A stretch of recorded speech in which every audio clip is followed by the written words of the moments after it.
जरांगे फडणवीसांच्या विरोधात खूप बोलताना दिसतात किंवा भुजबळांच्या विरोधात बोलताना दिसतात। सत्तेमध्ये एकनाथ शिंदे आहेत, अजित पवार आहेत, त्यांच्या विरोधात त्या पद्धतीने टोकदार पद्धतीने बोलताना दिसत नाही। मराठा समाजामध्ये हिंदुत्वाचा प्रभाव आहेच आहे। एकनाथ शिंदे जे आहेत ते हिंदू मराठा या पद्धतीने जी आयडेंटिटी आहे तिला जास्त ठळकपणे पुढे आणताना दिसत आहे। तरी भाजपकडे ओबीसींचा कल कायम राहिला। मराठा वर्चस्वाला उत्तर म्हणून ते बीजेपीकडे जात आलेले आपल्याला दिसतात। सहकाराचं जे उद्दिष्ट होतं ते पूर्ण होताना दिसत नाही, हेही खरं आहे। सहकारी संस्था पण डबघाईस आल्यात, पण याच नेत्यांनी पुन्हा त्याच तालुक्यांमध्ये आपले खाजगी साखर कारखाने टाकलेले आणि यंत्रणा मात्र पूर्णपणे आपल्या ताब्यात ठेवली। मुस्लिमांनी मागच्या निवडणुकीमध्ये भारतीय जनता पक्षाला पराभूत करायचं हा निर्धार करून महाविकास आघाडीला मतदान केलेलं दिसतं बहुसंख्य। स्वातंत्र्याची 100वी पूर्ण केलेला भारत कसा असेल? NH4, समृद्धी आणि शक्तीपीठ, महाराष्ट्राच्या हायवे संस्कृतीचं वास्तव नक्की काय आहे? आर्टिफिशियल इंटेलिजन्स माणसाचा स्पर्धक होणार का? बदलत्या काळाप्रमाणे आपलं खाणं कसं बदलतंय? महाराष्ट्राच्या विकासाचा तिढा नेमका काय आहे? अशा असंख्य प्रश्नांची उकल करणारा विविध रिपोर्टाज आणि दिग्गज लेखकांच्या लेखांनी सजलेला व्हायटल कंटेंट नेटवर्कचा फ्युचरिस्टिक दिवाळी अंक द इनसाइट। अंक घरपोच मागवण्यासाठी डिस्क्रिप्शन मध्ये दिलेल्या लिंकवर क्लिक करा। नमस्कार, मी विनायक पाचलक आणि थिंक बँकच्या बिहाइंड द सीन्स मध्ये तुम्हा सगळ्यांचं पुन्हा एकदा मनापासून स्वागत। आपण राजकीय चर्चा करतोय, मध्ये दिवाळी येते, दिवाळीच्या ब्रेकच्या आधीची ही राजकीय चर्चा आतापर्यंत जे काही घडतंय त्याबद्दल, काय घडू शकेल त्याबद्दल आणि त्याचे लॉंग टर्म अर्थ काय आहेत तेही शोधण्यासाठी। आणि माझ्याबरोबर पहिल्यांदाच आहेत BBC मराठीचे संपादक Abhijit Kamble sir. Sir, think बँकवरती स्वागत आहे तुमचं। धन्यवाद। आणि सुरुवात अर्थातच तात्कालिक राजकारणापासून करायला हवी। तुम्ही आत्ता महाराष्ट्रभर फिरताय, BBC म्हणून सगळे तुमचे रिपोर्टर्स, इनपुट देशभरातले राज्यातले येत असतात। काय घडतंय सध्या राज्यात?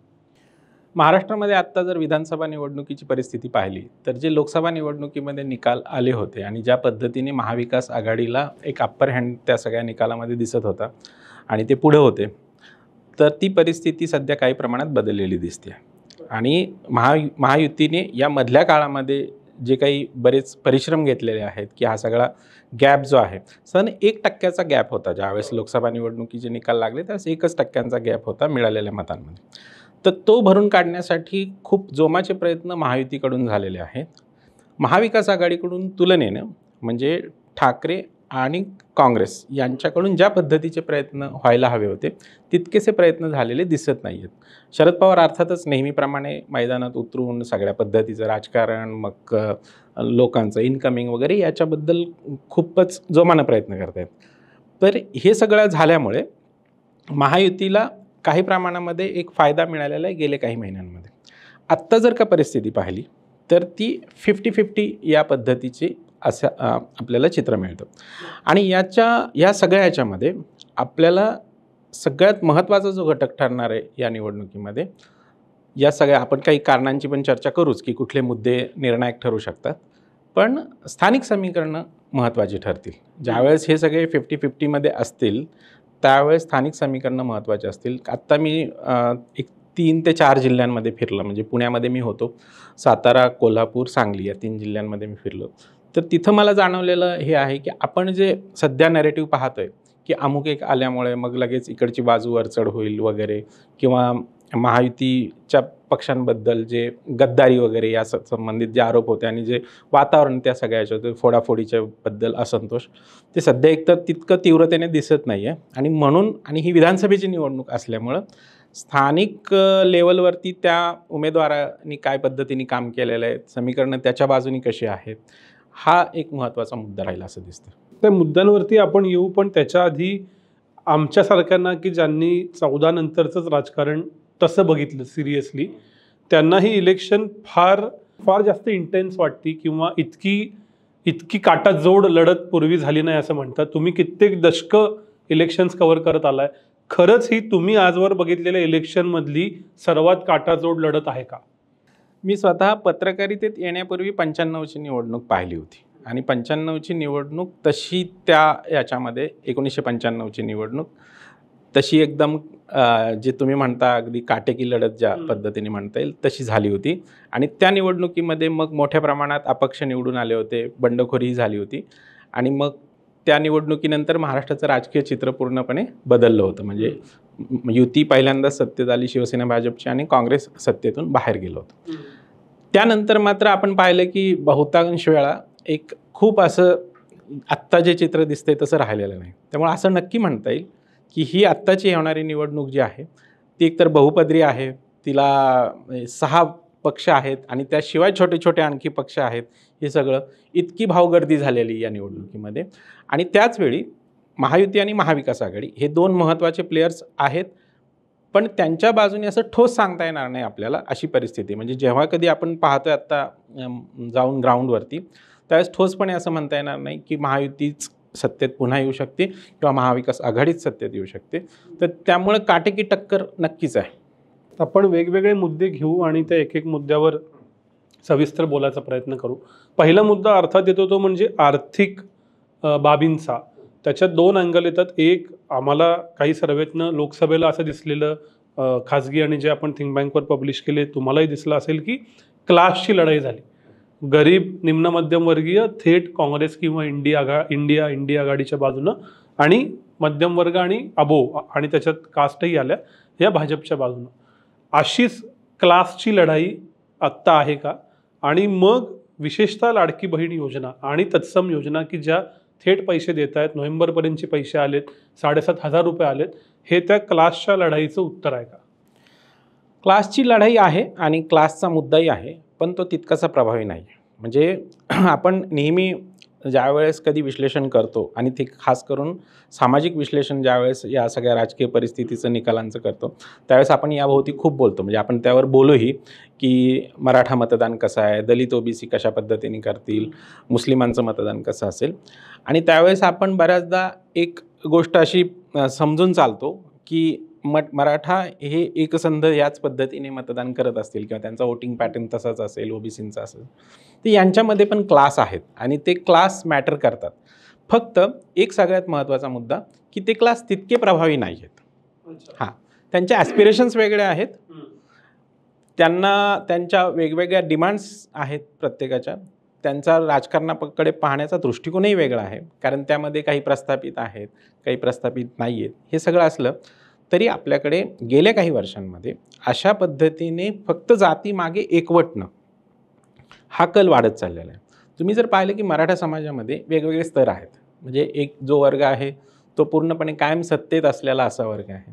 त्याच्यानंतर जो वर्ग आहे तो या सगळ्या सत्तेचा लाभ घेणारा आहे की त्याच्यामध्ये कॉन्ट्रॅक्टर्स असतील, त्याच्यामध्ये दुसऱ्या फळीतले राजकीय नेते असतील, असे आहेत, अधिकारी आहेत, काही छोटे व्यावसायिक आहेत, असा एक स्तर आहे. आणि मग खाली जो स्तर आहे तो छोटे शेतकरी किंवा मग शेतमजूर या पद्धतीचा स्तर आहे आणि तो सगळ्यात मोठा आहे बेस.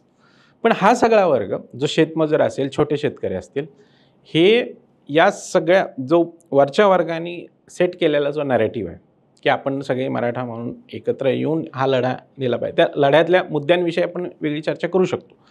पण हे सगळे त्या मागे एकवटतात. आता एक गोष्ट अशी आहे की या सगळ्या याच्यामध्ये जसं तर जरांगेंचा मुद्दा आहे, त्यांचं आंदोलन आहे, तो आरक्षणाचा मुद्दा आहे आणि त्यांनी बरोबर ती नस पकडली आहे की मराठवाडा खास करून त्यातले छोटे शेतकरी आणि त्यांच्या जे ॲस्पिरेशन्स आहेत की त्यांना आपल्या आजूबाजूला इतर जाती समूहातले व्यक्ती जे आहेत ते प्रगती करताना दिसतात आणि आपण फक्त आरक्षण नसल्यामुळे मागे पडतोय अशी एक साधारण त्यांची धारणा आहे आणि त्यामुळे त्यांना मिळणारा पाठिंबा जास्त आहे. अर्थात त्याचवेळी जेव्हा कधी हा नॅरेटिव्ह ओबीसींकडून आणि दलितांकडून होतं की मराठा समाजाकडे सातत्यानं सत्ता राहिलेली आहे आणि शिक्षण संस्था मराठा नेत्यांच्या आहेत, कारखाने मराठा नेत्यांच्या आहेत, हे ज्यावेळेस सांगितलं जातं त्यावेळेस त्या नॅरेटिव्हला त्या पद्धतीचा रिस्पॉन्स या शेतमजूर किंवा छोट्या शेतकऱ्यांकडून मिळत नाही. आणि मला सांगायचा मुद्दा हा आहे की ते होत नाही कारण त्यांच्या ज्या जाती अस्मिता आहेत त्या घट्ट आहेत. त्यामुळे ते जरी त्यांच्या मनात असेल किंवा ज्यांना वाटत जरी असेल की या सत्तेचा लाभ आम्हाला हवा तसा मिळत नाही, पण तरी पण आपल्याच समूहातील या सत्ताधारी वर्गाच्या विरोधात काही बोलण्याचं त्या पद्धतीने विचार होताना दिसत नाही. राजकीय नेत्यांच्याबद्दल काही वेळेला ते बोलतीलही, पण त्यामध्ये एक आपुलकी म्हणजे आत्ताही जरांगे ज्या पद्धतीने म्हणजे आपण त्या मुद्द्यावर येऊ, फडणवीसांच्या विरोधात खूप बोलताना दिसतात किंवा भुजबळांच्या विरोधात बोलताना दिसतात. पण मग सत्तेमध्ये एकनाथ शिंदे आहेत, अजित पवार आहेत, त्यांच्या विरोधात त्या पद्धतीने टोकदार पद्धतीने बोलताना दिसत नाही. मग हे कुठं आपली एक जातीय अस्मिता आहे, आपण एकाच समूहातले आहोत, अशा पद्धतीचा एक मेसेज त्यातून सातत्याने दिला जातो. त्यामुळे क्लासचा जो मुद्दा आहे तो असला मनात आणि त्याचा फरक सगळी जाणवत असला तरी त्याचा निवडणुकीवरती किंवा मतदानाच्या पॅटर्नवरती का परिणाम नाही दिसत. तुम्ही आत्ता पश्चिम महाराष्ट्रात जाऊन आलाय म्हणून क्लासचा मुद्दा अजून थोडा पुढे घेतो, तो म्हणजे साखर कारखाने. सर्व पक्षांनी मिळून साधारण 40 ते 45 साखर कारखान्याचे प्रमुख किंवा संचालक किंवा ॲक्च्युअली साखर कारखाना चालवणारा माणूस यांना उमेदवारी दिलेली. त्याच्यामध्ये सर्व पक्ष आहेत, अगदी राष्ट्रवादी शरद पवार गटाचे पण आहेत आणि भाजपचे पण आहेत. हा जो क्लासचा मुद्दा आपण एक्सटेंड केला तर साखर कारखानदारी, सहकार आणि त्याचं पुन्हा जातीय आणि राजकीय अस्तित्व हे तुम्ही कसं बघता? हा एक वेगळाच वर्ग आहे जो सत्ताधारी वर्ग आहे आणि तो सगळ्या पक्षांमध्ये. आणि गेल्या काही वर्षात आपण बघितलं की भारतीय जनता पक्ष किंवा शिवसेना यांचा ज्यावेळेस उदय झाला त्यावेळेस या प्रस्थापितांच्या विरोधात म्हणून एक पर्याय म्हणून हे उभे राहिले. खास करून शिवसेना त्या पद्धतीने उभी राहिली होती. आणि भारतीय जनता पक्षानेही म्हणजे गोपीनाथ मुंडे असतील, नासर फरांदे असतील, अण्णा डांगे हे काही प्रस्थापित कारखानदार वगैरे नव्हते आणि त्यांनी एकाच वेळी मराठा समाजाच्या प्रभुत्वालाही चॅलेंज केलं होतं BJPने आणि त्याचवेळी ह्या साखर कारखानदारी आणि सहकारातून जे नेते पुढे आलेले आहेत आणि जे वर्चस्व निर्माण झाले त्यालाही चॅलेंज केलं होतं.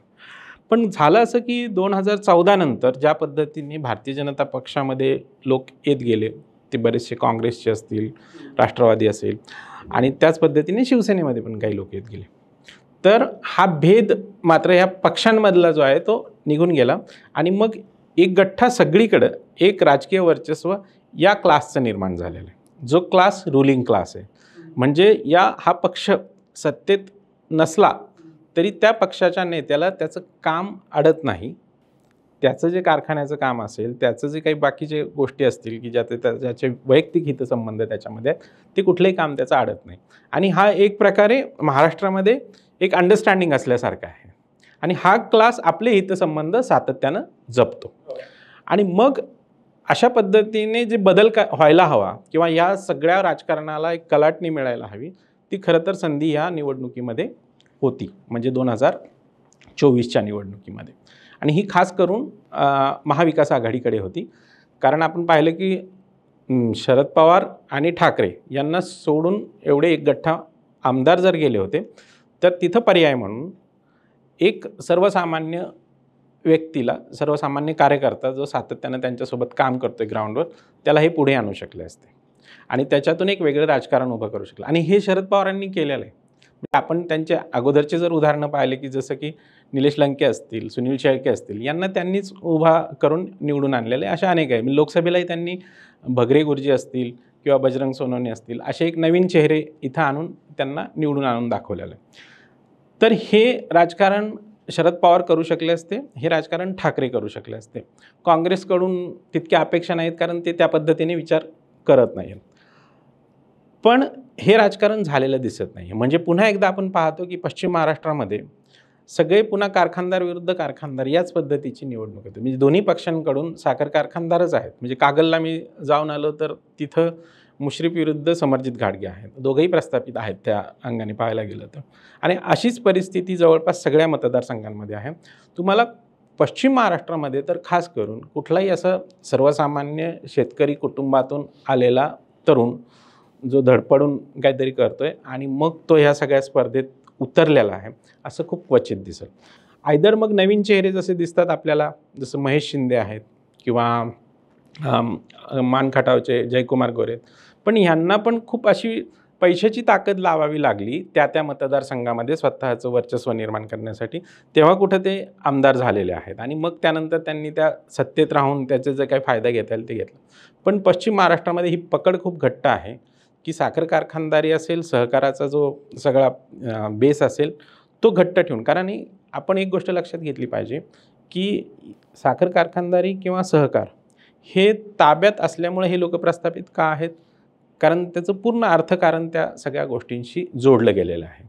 म्हणजे एकाच वेळी त्याच व्यक्तींकडे तिथला स्थानिक साखर कारखाना आहे, दूध डेअरी पण त्याच व्यक्तीकडे आहे, इवन खाजगी डेअरीसुद्धा काढलेली आहे जी त्या तालुक्यांमधली जी मोठी असेल ती त्याच नेत्याची आहे. त्या जिल्ह्यातल्या जिल्हा बँकेवरती, सहकारी बँकेवर यांचं वर्चस्व आहे. जेवढ्या जेवढ्या गावोगाव सहकारी सोसायटीज असतील, जे शेतकऱ्यांना कर्ज देतात, त्यावर त्यांचं वर्चस्व आहे. एवढंच नाही, तर ज्या शिक्षण संस्था आहेत, त्यासुद्धा शिक्षण संस्था यांच्याच ताब्यात आहे. मग होतं असं, की ग्रामीण भागात राहणारा जो काही मतदार असेल, त्याला कुठून ना कुठून यांच्या दारी जावंच लागतं किंवा यांचा फेवर घ्यावा लागतं, यांची मदत लागते. म्हणजे तुमच्या शेतात जर ऊस आहे आणि तो ऊस त्या कारखान्याने उचलला नाही वेळेत, तर तो ऊस वाळून जातो आणि मग तुमचं आर्थिक नुकसान होऊ शकतं. तुमच्याकडे तुम्हाला दूध टाकायचं, त्या दुधाच्या संदर्भात तुम्हाला त्याच डेअरीला पर्याय तुमच्यासाठी तो असतो. कदाचित दुसरीकडे गेलं तर तुम्हाला तेवढा भाव मिळत नाही. तिसरा असतो तो म्हणजे तुम्हाला कर्ज हवं आहे, तुमच्या शेतीसाठी हवं आहे, तुमचं वैयक्तिक कर्ज हवं आहे. त्याच्यासाठी पुन्हा तुम्हाला जिल्हा बँक पतपेढ्या याच सगळ्यांकडे जावं लागतं आणि तिथेही त्याच नेत्यांच्या हातात ते असतं. आणि तुमच्या मुलाला ॲडमिशन हवं आहे. आणि दुसरी गोष्ट, तुम्हाला जर नोकऱ्यांच्या ज्या संध्या हव्या आहेत त्या सगळ्या याच संस्थांमध्ये असतात, म्हणून नोकरीसाठी पुन्हा याच नेत्यांकडे जावं लागतं.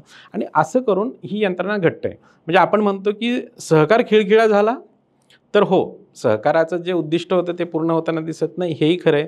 सहकारी संस्था पण डबघाईस आल्यात, पण याच नेत्यांनी पुन्हा त्याच तालुक्यांमध्ये आपले खाजगी साखर कारखाने टाकलेले आहेत आणि यंत्रणा मात्र पूर्णपणे आपल्या ताब्यात ठेवली. आणि मग तेच नेते पुन्हा एकदा या विधानसभा निवडणुकीत आपल्याला प्रस्थापित म्हणून वेगवेगळ्या पक्षांकडून हाच मुद्दा पुढे घेऊन जाऊन शेती मातीचं गणित विरुद्ध शहरी गणित असे दोन तुकडे झालेत का? उदाहरणार्थ, आपण पुण्यात शूट करतो, मी पुण्यात राहतो.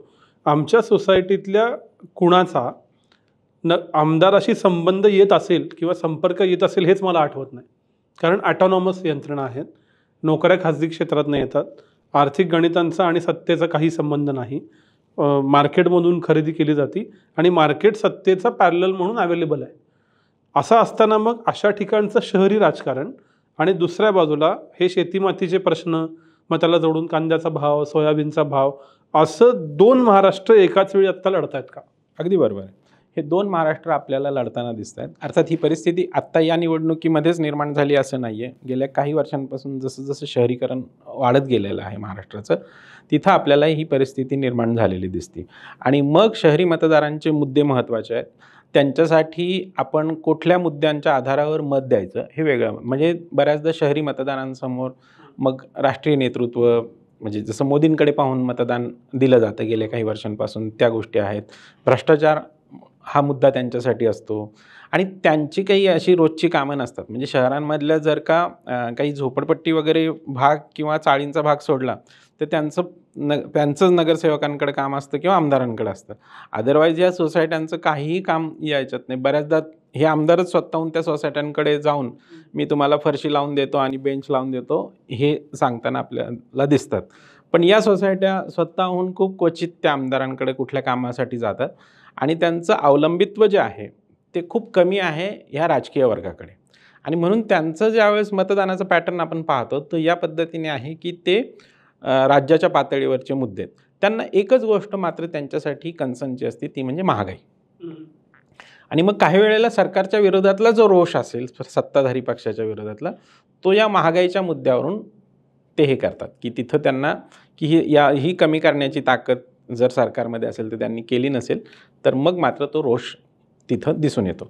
बाकी ग्रामीण भागाचा जो पॅटर्न आहे, जसं मी मागाशी म्हटलं की त्यांच्या इतक्या गोष्टी त्या जोडल्या गेलेल्या आहेत ह्या राजकीय नेत्यांशी आणि त्यांच्या संस्थांशी की त्यांना पर्याय नसतो. आणि मग दुसरा मुद्दा असतो तो, जर का त्यांच्या ज्या ॲस्पिरेशन्स किंवा छोट्या छोट्या गोष्टी आहेत त्या जर पूर्ण झालेल्या नसतील तर मग त्यांचा रोष दिसून येतो. जसं शेतीचा जो मुद्दा आहे, तर शेतीचा जो मुद्दा आहे महाराष्ट्रामध्ये हा खूप डीप क्रायसिस आहे.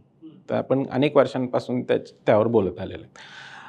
कांद्याचा फटका भारतीय जनता पक्षाला उत्तर महाराष्ट्रामध्ये बसला हे आपल्याला लोकसभेला दिसलं. सोयाबीनचा, म्हणजे आपण नेहमी मराठवाड्याविषयी आत्ता बोलताना असं म्हणतो की मराठा समाजाच्या नाराजीचा फटका बसला, पण त्याच्यासोबतच मराठवाडा आणि विदर्भातल्या काही जिल्ह्यांमध्ये सोयाबीनच्या दराचा मुद्दाही तितकाच महत्त्वाचा होता. कापसाचा मुद्दा होता. त्याच्यानंतर दूध दर जे आहे ते पश्चिम महाराष्ट्रामध्ये हा कळीचा मुद्दा राहिलेला आहे की दुधाला भाव जो आहे तो मिळत नाही. ते हे सगळे एकत्रित मुद्दे जे आहे याच्यावरून शेतकऱ्यांमध्ये नाराजी होती. आणि मला अजून पुढे हे सांगायचं की ती नाराजी दूर करण्यात खूप यश मिळालेलं आहे असं नाही आहे सरकारला. हां, म्हणजे तो मुद्दा एवढा चर्चेत जरी नसला आत्ता कांद्याच्या दराचा सरकारने, पण त्याच्याबद्दलची नाराजी, कारण काय आहे की आत्ता मुळातच शेती ही आतबट्ट्याचा व्यवहार ठरत असल्यामुळे आपल्याला शेतीत नुकसानच होत आहे आणि याच्यातून खरं तर सरकारला त्यासाठी खूप सारे प्रयत्न करावे लागणार आहेत. म्हणजे हमीभाव नुसतं जाहीर करून चालणार नाही, तर हमीभाव प्रत्यक्षात मिळेल या पद्धतीची परिस्थिती निर्माण करावी लागेल. हे होताना दिसत नाही. दुसरा मुद्दा जो आहे ते शेतीच्या क्रायसिसची सगळ्यात महत्त्वाचा जो अँगल आहे तो आहे की इनपुट कॉस्ट. म्हणजे आपण पाहतो की फर्टिलायझरची एक पिशवी, बियाण्यांची एक पिशवी, औषधं ह्यांची जी किंमत 10 किंवा 15 वर्षापूर्वी होती ती आत्ता दुप्पट तिप्पट झालेली आपल्याला दिसते. आणि हा मुद्दा कुठंच चर्चेत नसतो. अगदी शेतकरी संघटना शेतमजुरी वाढली त्यामुळे मनरेगाबद्दल प्रश्न उपस्थित करताना दिसतात, पण इनपुट कॉस्टबद्दल आणि ज्याच्याबद्दल सरकार खरंच काहीतरी करू शकतं त्यावर चर्चा होताना दिसत नाही. आणि मग ह्या सगळ्या याच्यामुळं शेती तोट्यातच दिसते. मग ह्या दिसलेल्या तोट्याला शेतकऱ्याला कोणाला तरी जबाबदार धरावंच लागणार आहे. मग तो अपेक्षेने सरकारकडे पाहतो, सरकारकडून ती पूर्तता होत नाही आणि मग ही नाराजी मतपेटीतून दिसते. यावर्षी या निवडणुकीमध्ये शेतीचा मुद्दा हा राहील. फक्त जसं मी मागाशी म्हटलं ह्या सगळ्या मुद्द्यांच्या शिवाय स्थानिक मुद्दे प्रभावी असणार. दुसरा मुद्दा शेतीबरोबर जातीचा. मराठा आधी असं वाटलं की मराठा समाजाच्या नाराजीमुळं भाजपला फटका बसला, पण डेटा तर असं दाखवत नाही.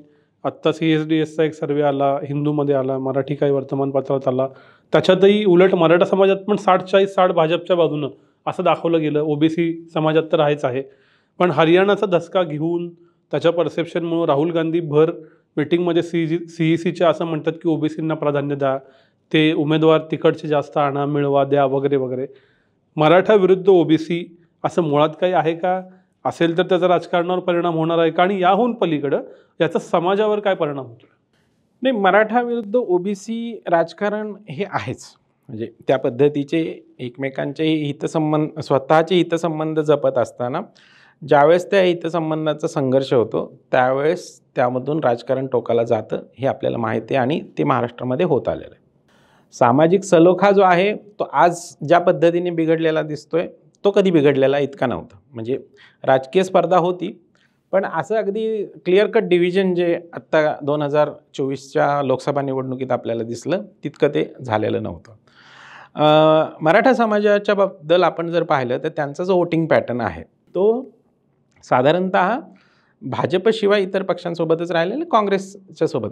आपण जर हिस्टॉरिकली बघितलं तर 1960 पासून किंवा महाराष्ट्राच्या स्थापनेच्या अगोदरपासून मराठा समाज हा प्रामुख्याने काँग्रेससोबतच राहिलेला आहे. म्हणजे जेव्हा केशवराव जेधे हे गाडगिळांसोबत काँग्रेसमध्ये आले तेव्हापासून मराठा समाज हा काँग्रेसशी जोडला गेला. आणि मग यशवंतराव चव्हाणांनी मराठा समाजाला आणखी घट्टपणे काँग्रेससोबत जोडलं.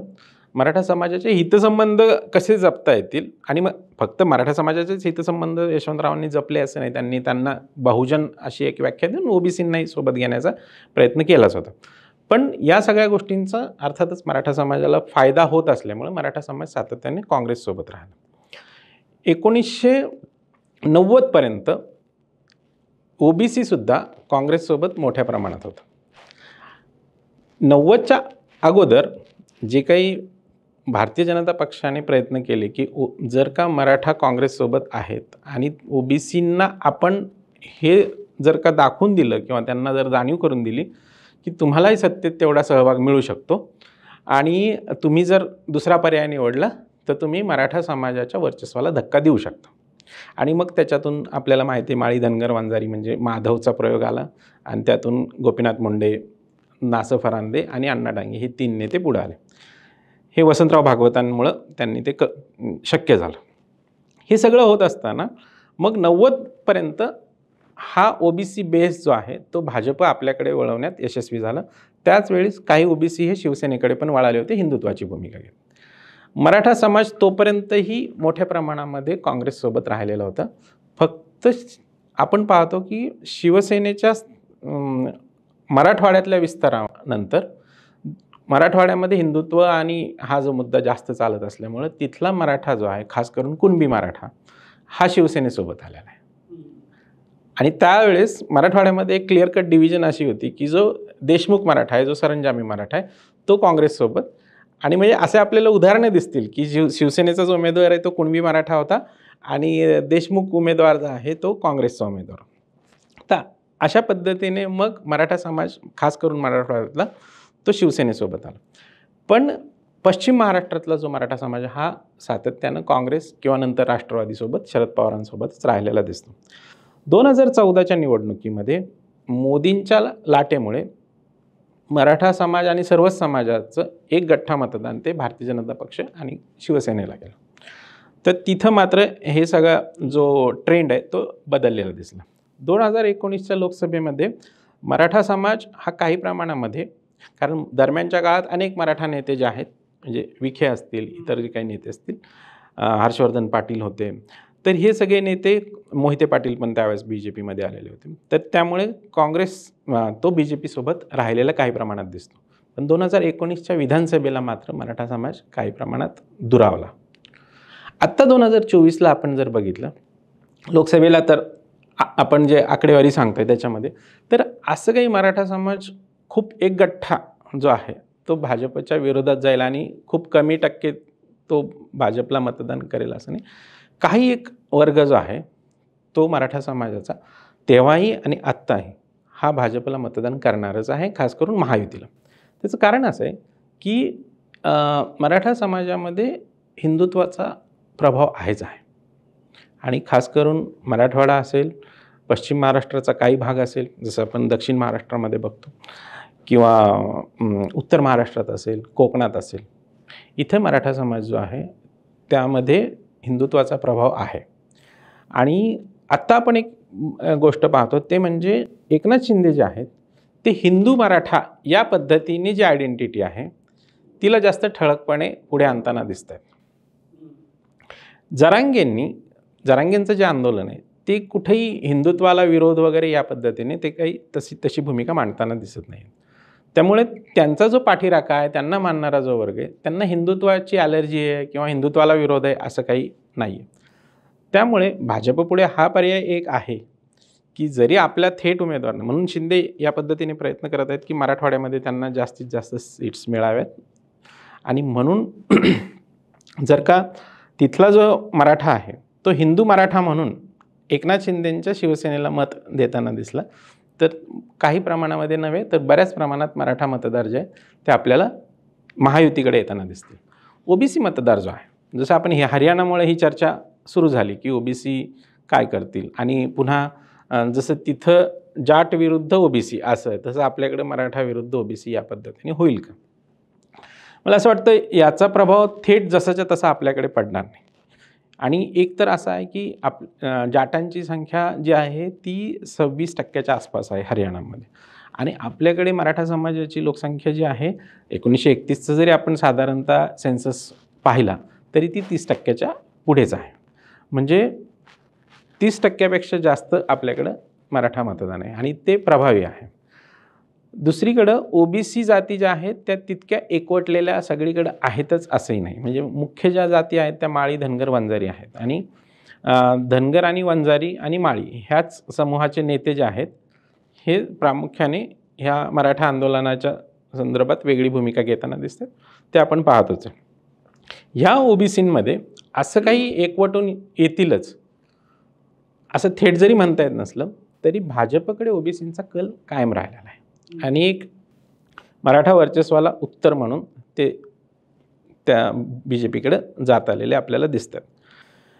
हे जर का आपण 2024मध्ये पाहिलं लोकसभेच्या ह्याच्यात, तर 2024च्या लोकसभेला OBC मात्र महायुतीऐवजी महाविकास आघाडीकडे गेलेले होते. OBC महाविकास आघाडीकडे सरसकट नसले तरी काही प्रमाणामध्ये ते गेलेले होते. आणि त्याचमुळं काही जिल्ह्यांमध्ये भारतीय जनता पक्षाला त्याचा फटका बसला. त्याचं कारण आहे की OBCंनी फक्त जातीच्या आधारावर त्यावेळेस मतदान केलेलं नव्हतं, तर ते इश्यू बेस्ड होतं. म्हणजे शेतीचा मुद्दा असेल, या प्रकारचे जे स्थानिक मुद्दे असतील त्यावरती ते होतं. म्हणून काही ठिकाणी आपल्याला OBC मतदान जे आहे ते इकडे गेलेलं दिसतं. आता मात्र काय झालेलं की पोलरायझेशन खूप जास्त वाढलेलं दिसतंय. तर त्यामुळे ही शक्यता बिलकुल नाकारता येत नाही की ओबीसी मतदार जो आहे तो आणखी जास्त पद्धतीने महायुतीकडे जाताना दिसेल. जसं मराठा ओबीसी तसं दुसरी चर्चा ती म्हणजे दलित आणि मुस्लिम, मग दलित मुस्लिम मराठा DMM कॉम्बिनेशन, मग त्याच्याला उलटं म्हणून वोट जिहाद हे भाजपचं नरेटिव्ह. खरंच दलित आणि मुस्लिम एक गठ्ठा महाविकास आघाडीबरोबर जातात का? आकडे असं सांगतात की वंचितला पडलेल्या मतातली 30-40 लाख मतं लोकसभेला महाविकास आघाडीकडे थेट शिफ्ट झालेली दिसतात. आणि असं असेल तर DMM हे कॉम्बिनेशन महाविकास आघाडीला जिंकवेल का? DMM या कॉम्बिनेशननी महाविकास आघाडीला विजय मिळवून दिला लोकसभेला महाराष्ट्रामध्ये. ते कॉम्बिनेशन वर्कआउट होईल का असं ठामपणे सांगता येत नाही. याचं कारण असं आहे की वंचित बहुजन आघाडीने आत्ता तो फोकस केलेला आहे तो आता बौद्ध मतदारांवरती केलेला आहे. म्हणजे आपण ज्यावेळेस दलित मतदार म्हणून ज्यावेळेस बोलतो त्याच्यामध्ये जो आंबेडकरी विचारांचा बौद्ध मतदार आहे हा एक प्रमुख गट आहे. त्याशिवाय मग हिंदू दलित आहे, त्यामध्ये मातंग आहे, चर्मकार आहे, इतरही समूह आहेत. तर त्यामध्ये आत्ता जर दलित मतदारांचा विचार केला तर तो दलित मतदार म्हणजे जो आंबेडकरी मतदार आहे तो मोठ्या प्रमाणामध्ये महाविकास आघाडीसोबत आपल्याला गेलेला दिसला. संविधानाच्या मुद्द्यावरून असेल, आरक्षणाच्या मुद्द्यावरून असेल, तो लोकसभेला त्यांच्यासोबत होतो. मुस्लिम पण मोठ्या प्रमाणामध्ये म्हणजे जवळपास सरसकट. म्हणजे मी ज्यावेळेस लोकसभेच्या निवडणुकीच्या वेळेस कोकणात गेलो, मुरुडसारखं शहर आहे की जे मुस्लिम बहुल शहर आहे, तर त्यांना ज्यावेळेस मी विचारलं की तुम्हाला एकही काँग्रेसनी किंवा महाविकास आघाडीने एकही मुस्लिम उमेदवार राज्यात दिलेला नाही, मग तुम्ही कुठल्या आधारावरती त्यांना कारण ते बोलताना आमचा कल त्यांच्याकडे असं सांगत होते. तर त्यांचं म्हणणं आहे की हे आम्हाला माहीत आहे आणि त्यांनी द्यायला हवा होता उमेदवार मुस्लिम, पण जरी दिलेला नसला तरी आम्ही महाविकास आघाडीसोबतच राहणार आहोत. तर अशा पद्धतीने मुस्लिमांनी मागच्या निवडणुकीमध्ये भारतीय जनता पक्षाला पराभूत करायचं हा निर्धार करून त्यांनी महाविकास आघाडीला मतदान केलेलं दिसतं बहुसंख्य. हे गणितं जे आहेत आणि यावेळेस हे करत असताना त्यांनी MIMला नाकारलं, त्यांनी वंचित बहुजन आघाडीला नाकारलेलं दिसतं, हे आपल्याला स्पष्ट दिसतं. असंच्या असं चित्र विधानसभेला असेल असं आपल्याला म्हणता येणार नाही. याची कारणं सांगतो. एकतर विधानसभेला स्थानिक पातळीवरती त्या नेत्यांचं पण स्वतःचं एक अस्तित्व असतं ज्यांना हे तिकीट देणार आहेत. त्यामुळे त्याची जी स्वतःची मतं आहेत ते मिळणार आहेत. पुन्हा आपण जर जोर लावला तर आपण निकाल बदलवू शकतो, हे त्या त्या ठिकाणच्या त्या समूहांना वाटू शकतं. म्हणजे मुस्लिम समूह हा आवश्यक नाही की तो एखाद्या मतदारसंघामध्ये आता आपल्याला भाजपलाच हरवायचं मग काँग्रेसच्या पाठीमागे जावं लागेल असं नाही. आपण जर आपली ताकद लावली तर आपण MIMचा पण उमेदवार निवडून आणू शकतो किंवा सपाचा पण आणू शकतो किंवा वंचितचा पण एखादा मुस्लिम आणू शकतो. अशा पद्धतीने विचार करताना दिसू शकतात, जो विचार लोकसभेला नव्हता. याचं कारण असं आहे की म्हणजे त्यांच्या विचारातला जो बदल आहे तो यामुळे असेल की ती लोकसभेची निवडणूक होती, ही विधानसभेची निवडणूक आहे आणि स्थानिक पातळीवरची समीकरणं या पद्धतीने काम करतात, म्हणून ते त्या पद्धतीने विचार करू शकतात. आणि हे चॅलेंज असणार आहे महाविकास आघाडीसाठी की दलित मुस्लिम मतदान ज्या पद्धतीने त्यांना मिळालं ते आपण आपल्याकडे कशा पद्धतीने ठेवू शकतो. दुसरी अशी गोष्ट आहे की प्रकाश आंबेडकरांनी त्यांच्या स्ट्रॅटेजीमध्ये जो एक बदल केलेला आहे तो म्हणजे त्यांनी पुन्हा एकदा पूर्ण फोकस हा बौद्ध मतदारांवरती ठेवलेला. मधल्या काळात 2019ला ज्यावेळेस त्यांनी वंचित केली त्यावेळेस सगळ्या OBC जाती, भटके विमुक्त, मुस्लिम यांना सोबत आणण्याचा प्रयत्न केला होता. त्याच्यानंतर मग MIM सोबत युती होती त्यांची, ती तुटली नंतर. त्याच्यानंतर ज्यावेळेस 2024ची निवडणूक आली त्यावेळेस पण त्यांनी या पद्धतीने प्रयत्न केला होता. पण आत्ता मात्र त्यांनी काही ते बौद्ध मतदारांसाठी खास यात्रा काढणं, त्यांना जाऊन भेटी देणं त्यांच्या नेत्यांनी, हे सगळं करत असल्यामुळे त्यांचा फोकस जो आहे ते बौद्ध मतदारांवरती दिसतोय. हे सगळं केल्यामुळे ते काही प्रमाणामध्ये जर बौद्ध मतदार आपल्याकडे ओढू शकले तर त्याचा नक्कीच फटका जो आहे तो महाविकास आघाडीला बसू शकतो. आणि हे त्यांना काही प्रमाणात करणं शक्य आहे. जसं मी म्हटलं की जे मुस्लिम मतदारांच्या बाबतीत ते याच बाबतीत की विधानसभा निवडणुकीचं युनिट जे आहे ते छोटं असल्यामुळे त्यांना शक्य होईल.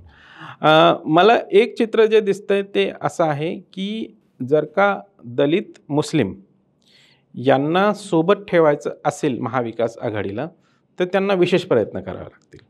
म्हणजे आता काही प्रमाणामध्ये शरद पवारांनी पण मुस्लिम उमेदवार दिलेले आहेत, तसेच काँग्रेसनी मुस्लिम उमेदवार देण्याचा प्रयत्न केलेला आहे.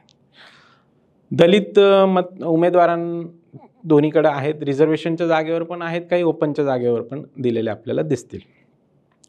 पण जो विश्वास आणि ज्या पद्धतीने हा समूह जर आपल्या मागे राहिलेला असेल लोकसभेला, तर त्याचा तो विश्वास कायम ठेवून त्यांना हे अश्युअर करणं की आम्ही तुम्हाला सत्तेत वाटा देणारच आहोत, तो त्यांना खूप कन्व्हिन्सिंग वेमध्ये द्यावा लागणार आहे. ते अजून होताना दिसत नाही.